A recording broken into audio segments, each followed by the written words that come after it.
ரவீந்திரன் துரைசாமி, இப்போ அமித்ஷா அவர்கள் பேச்சிலிருந்து நீங்க சொன்னது வந்து திமுக அணி வெர்சஸ் என்டிஏன்னு கொண்டு வரணும் அப்படின்னு.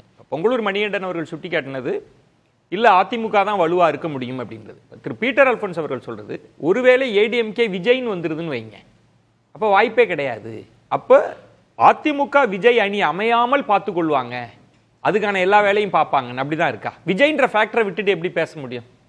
அதாவது 1957 62 பெருந்தலைவர் காமராஜ் இருந்த உயரத்தில், அவர் காங்கிரஸ் கட்சியை கைப்பற்றி அவர் இருந்த உயரத்தில் ஒரு கூட்டணி பலத்தோட ஸ்டாலின் இருக்கிறார். 2024 மக்களவை தேர்தல் ஓட்டுங்கிறது ஸ்டாலினை முன்னிறுத்தி எடுத்த ஓட்டு. 19 ராகுல் காந்தியை முன்னிறுத்தி எடுத்த ஓட்டு.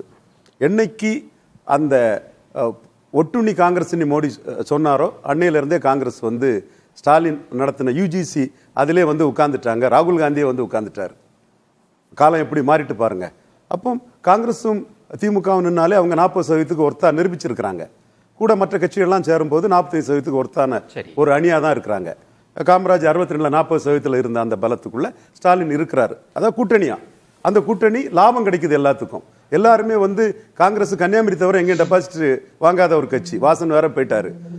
சகோதரர் தொல்துருமா கேட்லிஸ் போல்சாட்டு வெற்றி பெறா இருந்தாலும் திரு ஸ்டாலின் அவர்களே எல்லாருக்கும் அந்த கிரெடிட்டை கொடுக்கிறாரு.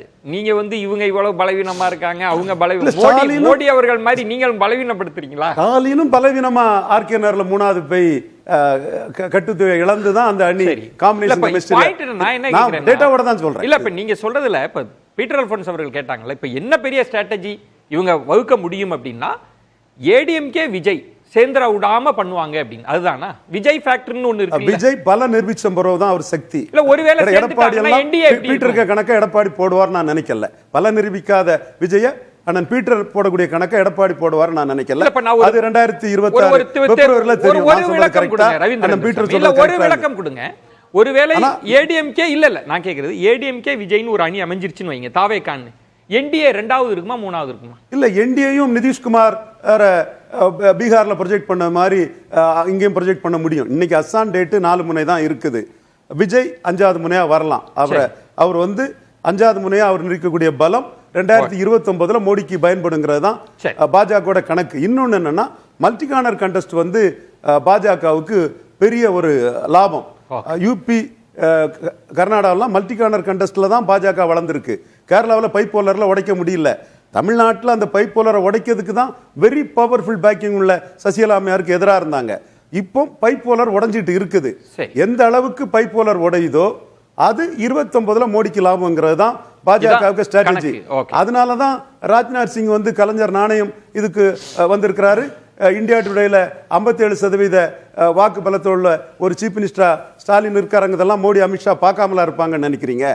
காங்கிரஸுக்கு வேற வழி இல்லாம ஒட்டுண்ணிங்கிறத போட்டு டிஎம்கே கிட்டே இருக்க வேண்டிய ஒரு நிலைமையை மோடி ராஜதந்திரத்துல நிறுவிட்டாரு. அதைத்தான் ராகுல் காந்தி இன்னைக்கு செய்துட்டு இருக்கிறாரு. அது தெரியும். என்ன முடியும்? விற்க முடியல. எல்லாரும் சுருக்கமாவே சொல்லலாம். பீட்டர் அல்போன்ஸ் பல கணக்குகளை அவர் சொல்றார். இது 26 கணக்கு மட்டும் இல்ல. இந்திய அளவுல காங்கிரஸை பலவீனப்படுத்தணும், பலமுனை போட்டி அப்படின்னா பாஜகவுக்கு நன்மை தான்.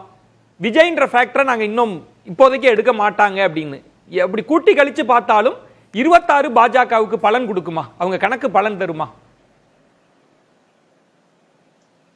இல்ல அவங்க வந்து பலமுனை போட்டிங்கிறதே எதுக்குன்னு கேட்டீங்கன்னா அதிமுக வந்து டைல்யூட் பண்ணத்தானே. இப்ப அதிமுக வந்து எதிர்கட்சி ஓட்ஸை கன்சாலிடேட் பண்ணி அதுக்கு லீட் பண்றதுக்கு அவங்களுக்கு ஸ்பேஸ் கொடுத்துடக்கூடாது. அதுதான் ஸ்ட்ராட்டஜி. அதுதான் பிஜேபியுடைய ஸ்ட்ராட்டஜி. ஆக பலமுனை போட்டி என்பது நண்பர் ரவீந்திரன் துரைசாமி சொல்வது போல ஒரு அதே பிஜேபியுடைய ஸ்ட்ராட்டஜி தான். அந்த ஸ்ட்ராட்டஜி வந்தால் ஆட்டோமேட்டிக்கா யார் சஃபர் ஆகணும்? அவரே ரவீந்திரன் துரைசாமி சொன்னார் பாருங்க.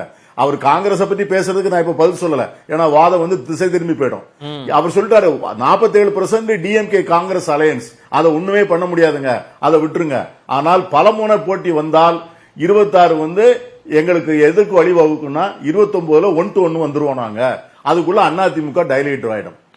சோ பாஜகவுடைய ஸ்ட்ராட்டஜி வந்து either ADMK should align with BJP அல்லது பாஜக மல்டி கார்னர்டு கண்டெஸ்ட். விஜய் வந்து தனியா நிக்கணும். விஜய் தனியா நின்னால்தான் அவங்க நினைக்கிற அந்த கேம் பிளான் வந்து நடக்கும். இதுதான் அவங்களோட ரோட் மேப்னு நான் நினைக்கிறேன். ஆமோதிக்கிறார், ஆமா அப்படின்றார். அதுதான் முதல் நோக்கம்ன்ற மாதிரி சொல்றாரு. டாக்டர் ஐயா இது அண்ணன் வைகோ எல்லாம் வந்து 98ல பாஜக ஆதரவுல தானே எம்பி ஆகி அமைச்சர்லாம் ஆனாங்க. அப்போ தனியா நிக்கணும்னா அந்த ஒய் பிரிவு பாதுகாப்பு அதெல்லாம் கணக்கு இருக்கா? அது சந்தேகத்தை விதைச்சாங்க. விஜய் எடுக்க வேண்டிய முடிவு.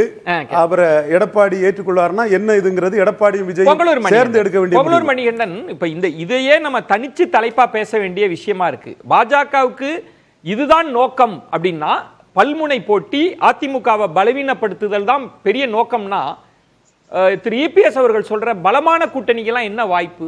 இந்த நெருக்கடியை முதல்ல நீங்க எப்படி எதிர்கொள்ள முடியும்? இல்லைங்க, பீட்டர் வந்து மிக சரியா புரிஞ்சு சொன்னாருங்க. ஏன்னா திரு ரவீந்திரசாமி அவர்கள் காங்கிரஸ் திமுக பாராட்டுறதுக்கு தெரியுங்களா? அப்பதான் அதிமுகவை குறைச்சு அவரும் பேசுவார், பீட்டர் பேசுவாங்க. அந்த வாக்கு தான் அது. ஆனா அண்ணா அதை விழிச்சிட்டாரு.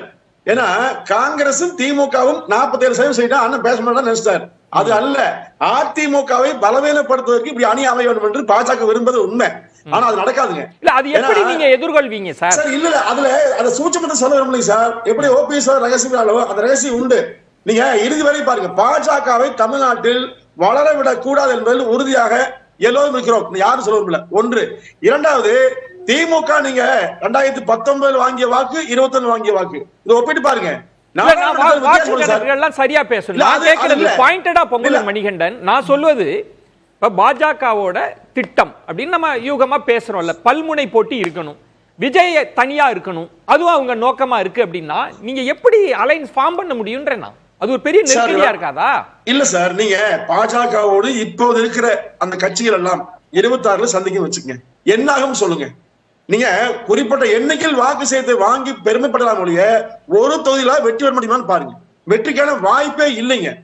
அப்போ அங்க இருக்கிற கட்சி எல்லாமே நாம் சட்டமன்றத்துக்கு செல்ல வேண்டும் என்று விரும்புவார்களா, அல்லது அண்ணாமலைக்கு இன்னும் வயசு இருக்குது நாமளும் கொஞ்சம் கூட நின்று ஓட்டு வாங்கி பெருமை நினைப்பாங்களா? அப்ப நீங்க சொல்றது இபிஎஸ் ஓட கணக்குன்றது என்டிஏ பலவீனப்படுத்துறது. நான் சொல்ற வார்த்தை புரிஞ்சுக்க, தனித்து பாஜக விடப்படும், என்டிஏ என்ற ஒன்று தமிழ்நாடு இருக்காது. அப்படி புரிஞ்சுக்க. திமுக வெர்சஸ் அதிமுக தான் நிச்சயமா இருங்க. சோ அப்ப நீங்க என்டிஏவை பலவீனப்படுத்தி பாஜகவை தனிமைப்படுத்துறது உங்க ஸ்ட்ராட்டஜி. இல்ல சார், என்டிஏவே இருக்காது. என்டிஏங்கிறது ஒன்றை நிச்சயமா கிடையாது தமிழ்நாட்டுல, இருக்காது. 26ல பேசலாம்.